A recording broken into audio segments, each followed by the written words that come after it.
आज मते जने फोन कले सी पुणी भारतीय जनता पार्टी जने दृढ़ समर्थक मु चाहिले ना मध्य कहबी किंतु मु कहबिनी एइथिपाई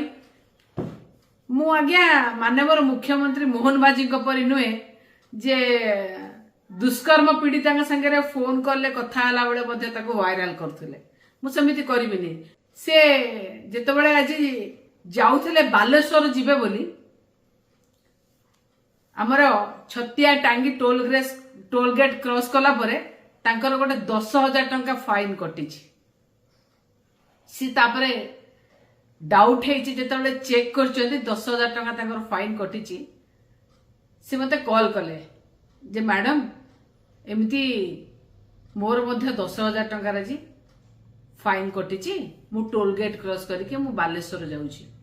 मु ता कहली दया करी आउ जानतु नहीं कहीं ना आपण जदि जिबे ताले आपणकर आउ जदि दुईटा टोल गेट पड़िबो आउ 10,000 टंका फाइन कटिबो ता माने 30,000 टंका फाइन कटिबो आपणकर जानतु नि आउ फेरी आसंतु मते खराब लागिला कहिया पई जे आपण जने भारतीय जनता पार्टी रो एते बड़ समर्थक आपण टिके निजे कुहतु सरकार को ये रे जदि ए जिंस होउची